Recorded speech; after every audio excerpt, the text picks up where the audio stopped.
Welcome to the Theotherapist Podcast, where theologically trained, licensed therapists share health and healing conversations. Join our host, Dr. Catrice Glenn, for conversations about real-life issues from both theological and therapeutic perspectives. Each week, we speak to guiding questions with real-life application, humor, and engaging guests to share meaningful dialogues with our listeners. Let's begin. Welcome to the Theotherapist Podcast. I'm Dr. Catrice Glenn. This is episode 5 of the Theotherapist Podcast. We're so glad that you have joined us today. I have one of my favorite folks in the world joining us today for the podcast. And we are having a great conversation this whole month on relationships. And today our guest is the Reverend Dr. Christina Jones Davis, LMFT. She is someone that I have shared lots of time with in my Doctorate of Theology program in Pastoral Care and Counseling. We both were in that program together. And now she, of course, is up doing her own thing as a pastoral care and counselor, a clinical director. And she is joining me today from Indianapolis, Indiana. I'm so thankful to have her here with us. She has lots of specialty areas, and I'm going to let you hear that directly from her in a little bit. But first, I want to tell you about the topic of today's podcast. Today's podcast is entitled, Why Am I Still in This Relationship? Many of us therapists often have opportunities to talk to clients about their relationships, about any kind of stress they're having in their relationship, conflict, communication issues. And sometimes there are times when people are just wondering how to build a healthier relationship or question whether this relationship is the right relationship for them at all. And so this is a topic that we both intersect with quite a bit. And I thought it would be great for us to kick off Relationship Month with this topic. So first, I want to welcome Dr. Jones Davis. How are you this morning or this afternoon, this evening? Good night. Hello, good afternoon, Dr. Catrice Glenn. It's so wonderful to be invited to this space for this conversation, just to reconnect with an old friend. We have indeed just kind of traveled together, journeyed together during our very formative professionally years. And I still remember so fondly working at the counseling center with you and all the wonderful memories from that time. I'm so happy to be here. Yeah. Definitely. Thanks for having me. I'm so thankful that you took the time out today to come. This is a topic I think that we both could speak to probably for volumes based on the years of therapy that we've been doing with individuals and couples talking about relationships. But I'm curious for you, when I broached this particular topic, what thoughts did you have? What were your first thoughts? Yeah, well, relationships are so fundamental in life, aren't they? I mean, I often say that after food, shelter, or water, basic needs, very close after are relationships. We need them to survive and to thrive. And so that being so, we also want to make sure that they're as healthy as possible, that they are as life-giving as possible, that they are not relationships that cause us harm or stress or strain at every turn. So, relationships are essential. And I know that you and I are both trained as marriage and family therapists. And for me, that choice was in part because I wanted to have that specific focus where I could address not just the individual and their own psyche and their own kind of presenting issues, but really see the relationship as the client, is what I often say, that the relationship is my client, the family is my client, the couple is my client, and really see how all of those parts work together and influence one another. And so I really focused on that in my clinical work, and am also one who had a pandemic baby, so to speak, a few years ago, and launched a platform called Relationship University that really focuses again on just that, where wanting to really equip folks with skills related to relationship wellness that sometimes can really just be a matter of not knowing, trying something that perhaps was what we learned, what we, thought was the only way perhaps to go about a thing, and really equipping people with more options for skills to improve relationships. So yeah, relationships are my jam. I know that's right. And I'm so glad you spoke on Relationship University. I've been seeing kind of the posts that you're doing, as well as you have a beautiful website on Relationship University. We're going to give you an opportunity later on to talk about your social media platforms, but can you tell folks how they can find out more or get connected to Relationship University? Absolutely. So I think the best way is to go to my website, ChristinaJonesDavis.com. That's a central hub that can connect you to all things that I'm up to, as well as Relationship University. Awesome. That is great.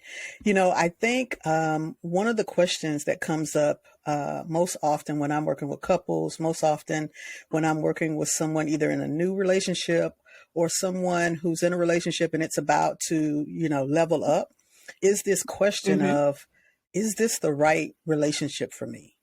Oftentimes, just yesterday, I spoke with a client who's kind of going, I'm not sure I married the right person. I'm not sure. I picked, I asked God and said, hey, God, I want this person to be in church. I want them to love you.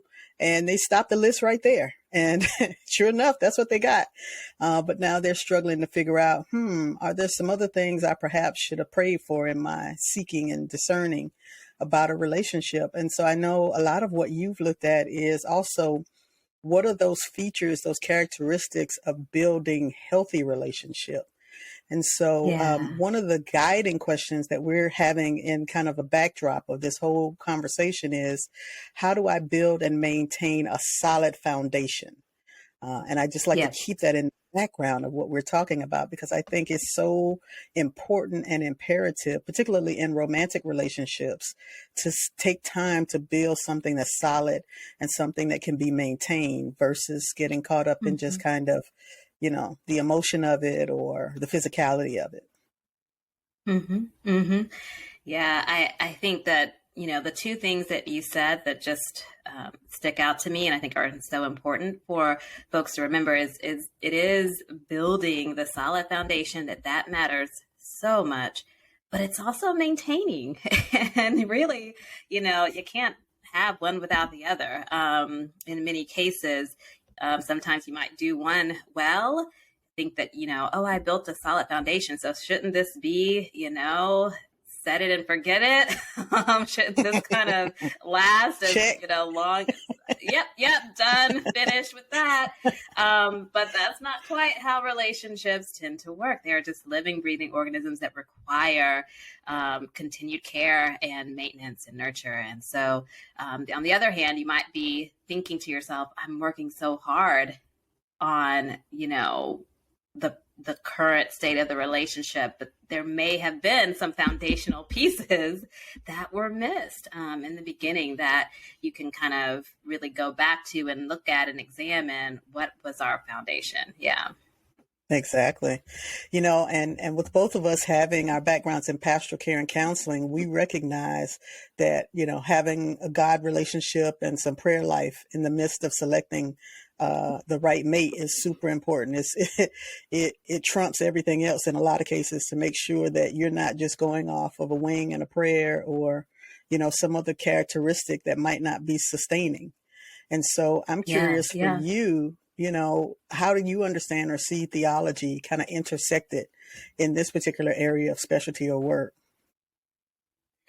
Yeah, I mean, that word sustaining comes to mind because I think that for persons of faith, it provides a really deep and rich resource to not put on your partner something that no human being can do for you, right? Like another human being cannot be the person who, is responsible for sustaining you, for, giving you a well of joy, a well of peace that you don't have your own connection and source to. So I think that sometimes that just gets misplaced, and people kind of, see their partners as someone who can meet those really deep core needs. And so I think when it comes to my understanding of how faith helps to kind of break down that myth of what partnership is really capable of, doing for a person. You've got to be a whole self, and then you kind of come along another whole self, and that includes a whole spiritual self. And so I think the other thing too is shared meaning is often something that I think in terms of when I think about, because more and more there are couples who might be, interreligious, interfaith, maybe one that is in that category, non-religious or agnostic, questioning.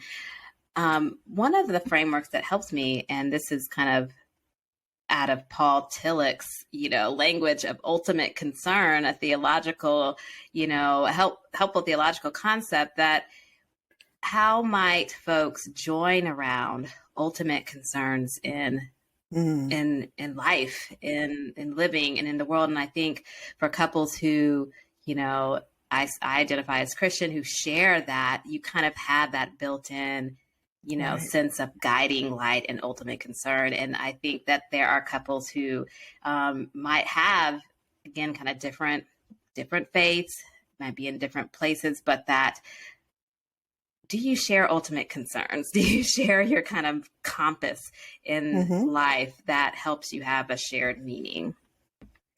I think that's so important, without having some sense of grounding, some sense of familiarity to shared meaning making. I think then it just creates more barriers for us. So what does that look like in practice? That looks like, differences of morals, differences of values, differences of priorities. All of those things kind of come into play when we have to navigate honestly what those differences are about our faith and our core values, because they come up. They come up quickly usually. They do. Yep. And they sometimes can prevent a relationship from going past just kind of the surface, I like you, you like me situation. Can exactly. I trust myself with you? Exactly. And, I think a lot of times it comes up when things happen. It may not have to do with, theological conversations or disagreements, but it's when life just gets real tough, and those tragedies or stressors and crises happen. That's when I feel like those type of concerns can either be a resource or sometimes be an additional strain. And I think that's when those resources get amplified, or lack of get amplified in those moments, because those are times when difficulty come, how do you approach resolution with difficulty? Yeah. Is it that we're just going to, kind of pull our hair out or ignore it, put our head in the sand, or are we going to mobilize a prayer life, mobilize a faith community? What are we going to do? Yep.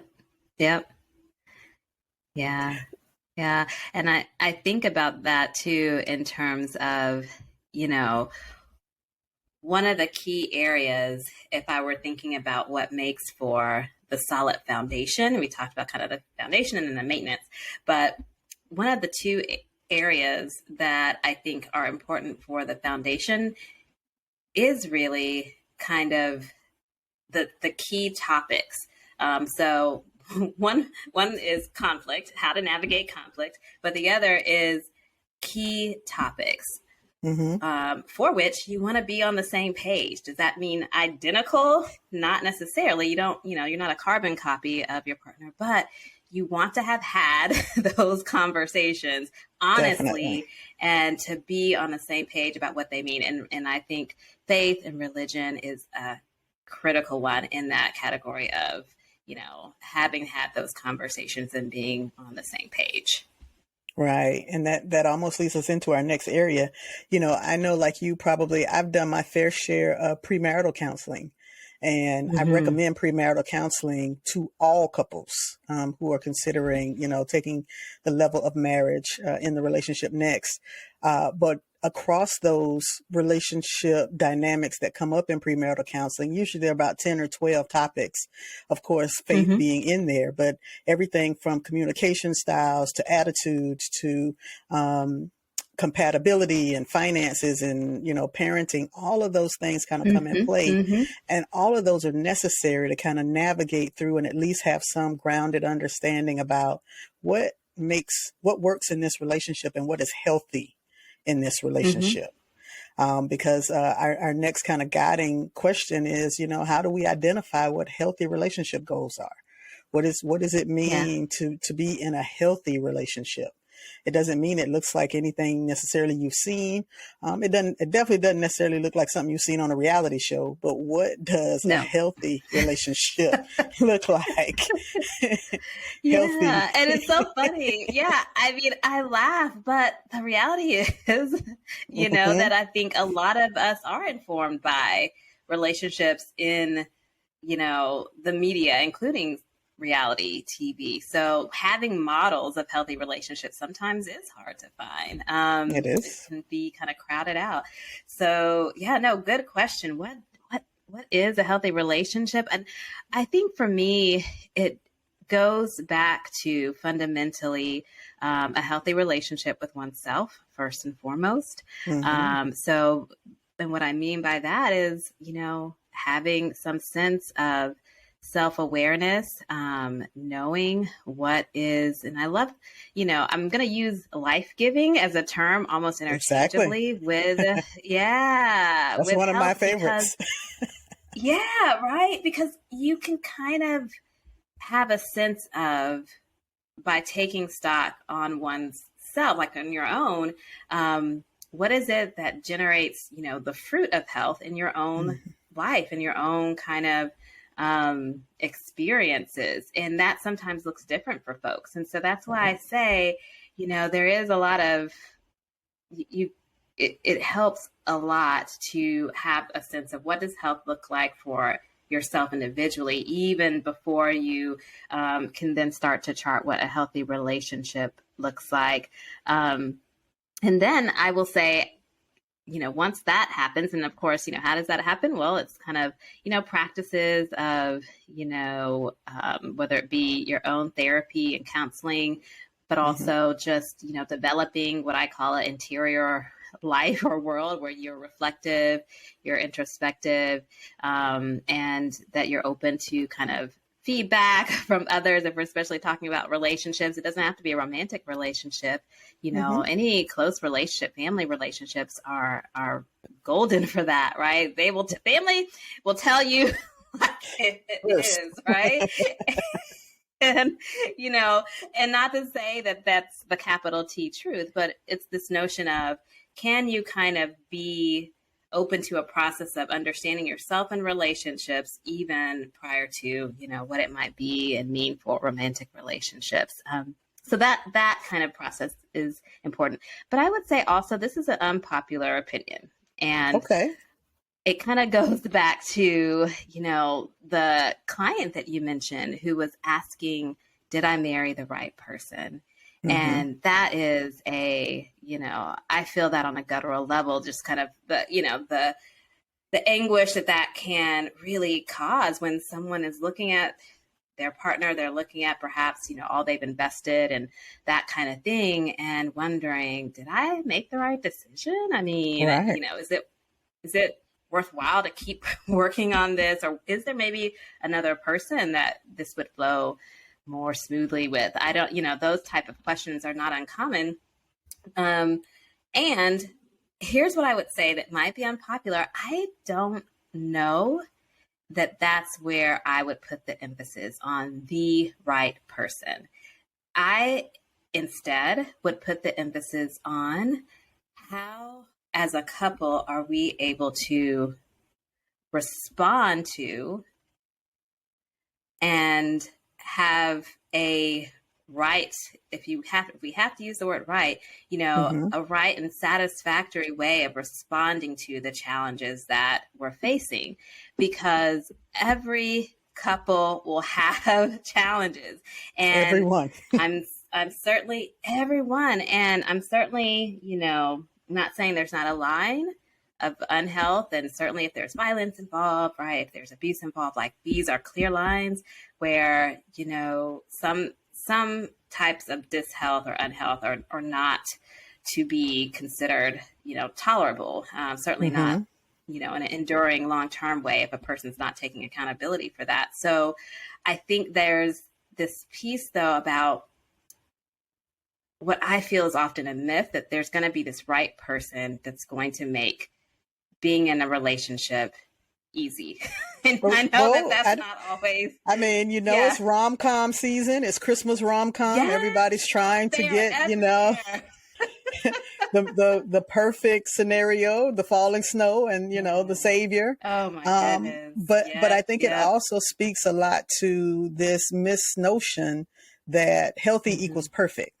Like, I see so Yeah. many, Yeah. quotes of relationship goals online, and I'm like, but Yeah. you don't know that relationship. You Yeah. don't know what those struggles are.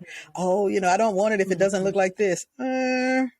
You don't know what you Mhm. might be missing. You don't know, Yeah. no matter what relationship it is, and even the healthiest relationships have to work at it. Even the healthiest Mhm. Mhm. relationships go through bouts where you're not even Yeah. sure you like this person. You're not even sure you want to be around Yeah. this person, but you've Yeah. decided, that you are committed to this process of loving this person each day. Mhm. And those Yeah. commitments help make that relationship healthy. Mhm. Yeah. Yeah. I think that commitment is so critical. And I think that's perhaps, what certainly it's a conversation to have at the outset about what it means to be committed through the ups and downs. Because to me, there's just like you said, there's always going to be these times where it's not seemingly flowing as you thought or as you would like. And commitment would then require, like, how do we get better at the process of addressing the things that are not going our way? So I'm a Gottman trained therapist, and I often quote some of the research from the Gottman Institute. Mm-hmm. John and Julie Gottman are kind of a married couple that have studied couples over the course of some decades now. And one of the things that is interesting out of their research is that couples who are stating and reporting satisfaction and high levels of satisfaction are not reporting that they have solved their problems. That in fact, they report that they have the same problems that they started out with in the beginning of their relationship. They haven't gotten somehow masterful at putting those problems away, resolving Mm-hmm. them, wiping their hands clean. But what they have done is they worked on how they approach them. They Yeah. worked on how they, respond, both in their own kind of right, like how they are responsible for themselves, but also how they respond to their partner. So to me, it's a slight shift in focus but it's an important one, where it's like, Yes. yeah, we won't always see eye to eye. These problems are going to be problems, but can we focus on how we respond? Exactly.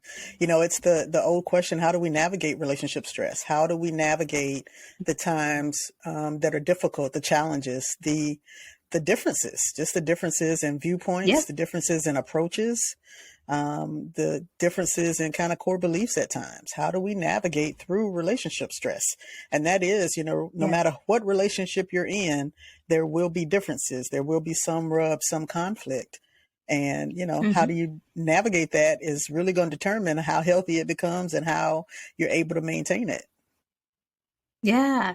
Yeah. And I think kind of a key piece to that, and I know I keep bringing in, the relationship one has with themselves, and just how we show up in a Mm-hmm. relationship. And I think a core way of navigating relationship stress is, learning how do you, when flooded by emotions, when flooded by, the situation that's going on in the relationship, how do you take 5? How do you kind of take care of yourself?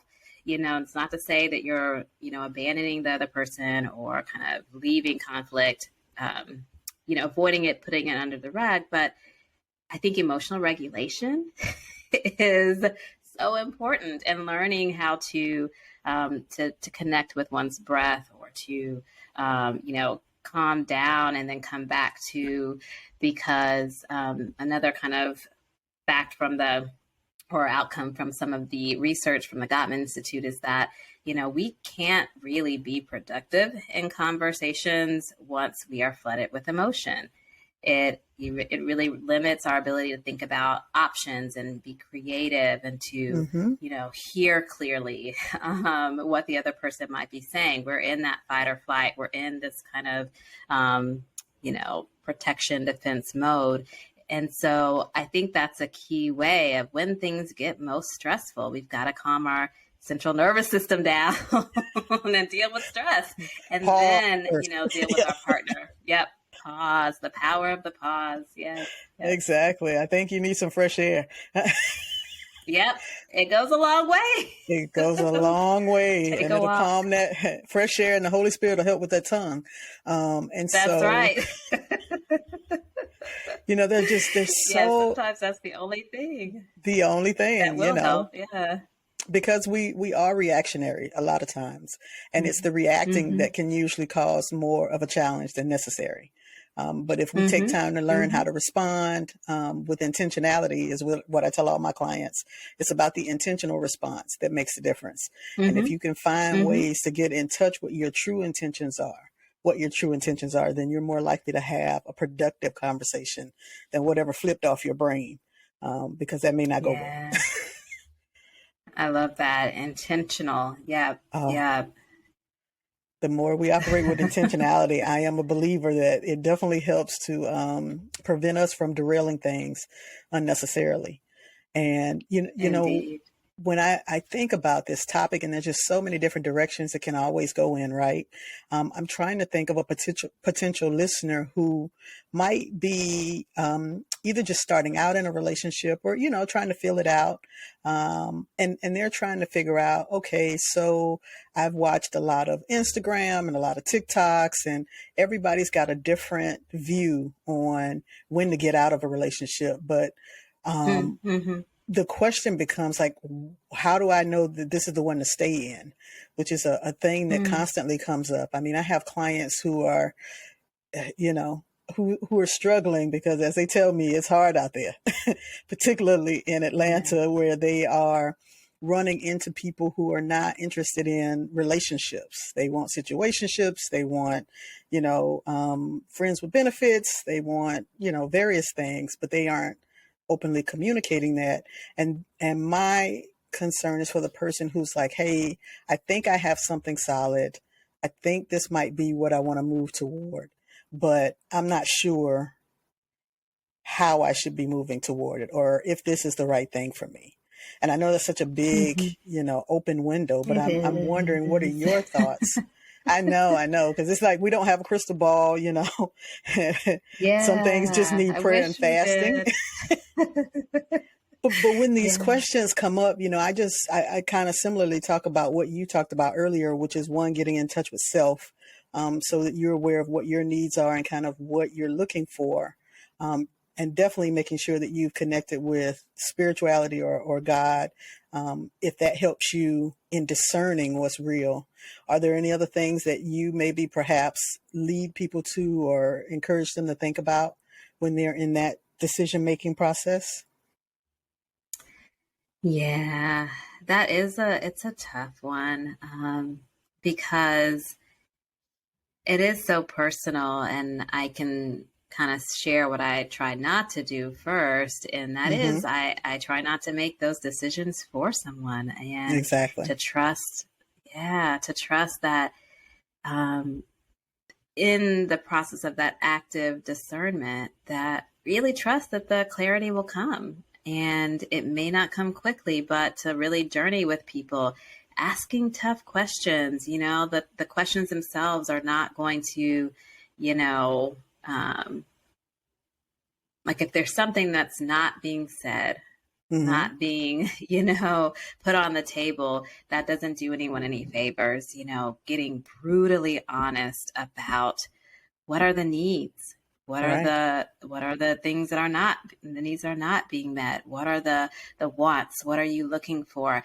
And of course, taking a look at relationship history and relationship patterns, because sometimes when I hear that question about why am I still in this relationship, sometimes we look back at our family of origin, we look back at prior relationships, and we can see that there's a pattern that might be replaying that is not necessarily serving the person.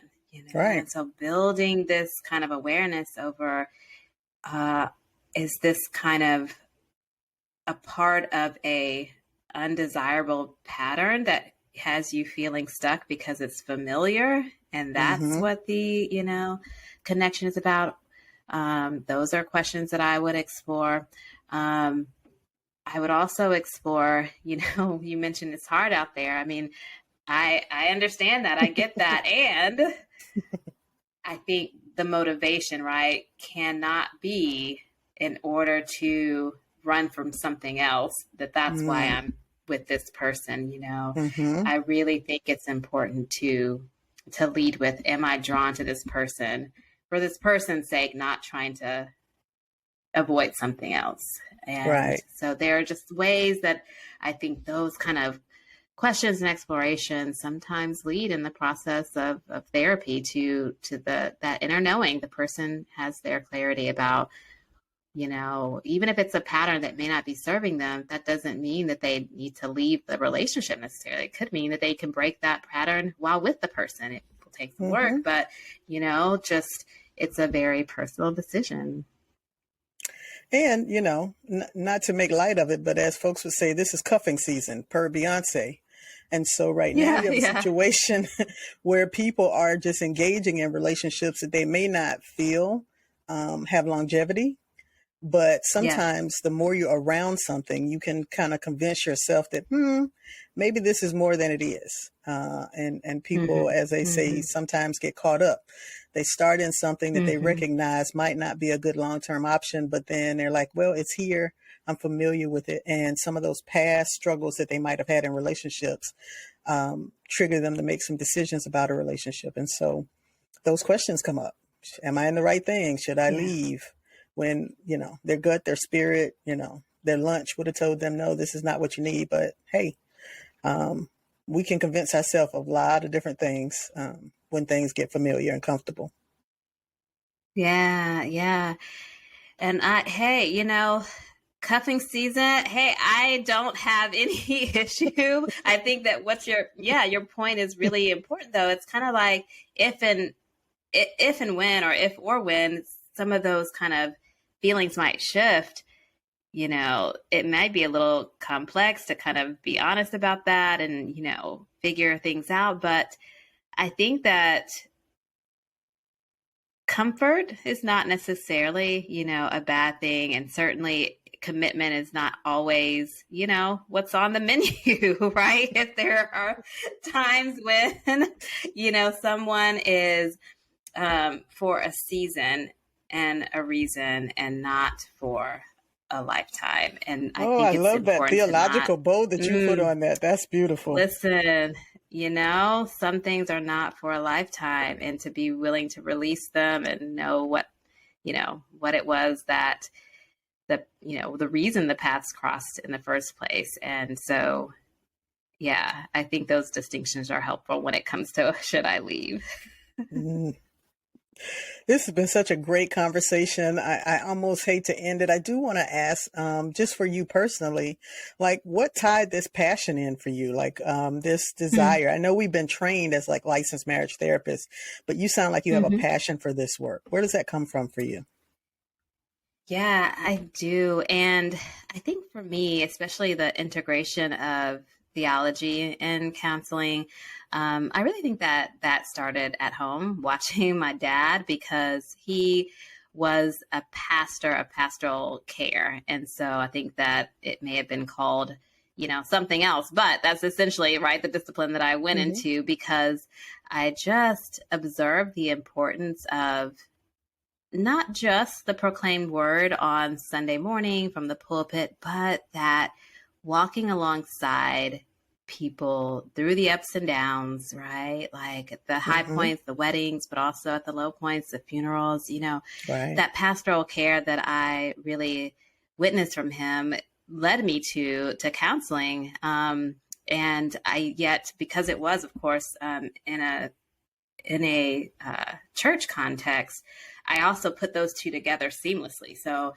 having experienced my own call to ministry around the same time when I was pursuing counseling, the two just went hand in hand for me as well. I'd seen it demonstrated, and I have found that they both offer different tools, different kind of lenses, but that they really do support one another. I think that representation matters, of course, in our area. There are so few of us that integrate in this pastoral care and counseling space. I can't even imagine what percentage we are of mental health clinicians around the country. But I would wager a guess that we're definitely less than 5. We're those who have found this pathway forward that integrates, our understanding and the study of God and God's faith and God's people, walking alongside therapy and psychotherapy and the healing process of that. And so for us, I think it is always deeper. It is always looking to see where those intersection points are that fuel kind of how we see a situation by looking at it through these dual lenses. And so I just think it's super important for everyone, if they have an opportunity, to do the inward looking that you're talking about. With their relationships, because the first relationship, of course, is with self, making sure that you have gotten that relationship healthy before attempting to add someone else to the mix and try to get healthy in a relationship with them.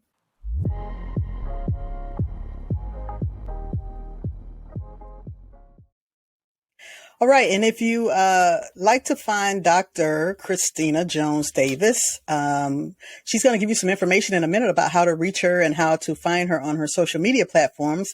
But just as a reminder, the Reverend Dr. Christina Jones Davis is the clinical assistant professor of pastoral theology and marriage family therapy at Christian Theological Seminary in Indianapolis, Indiana.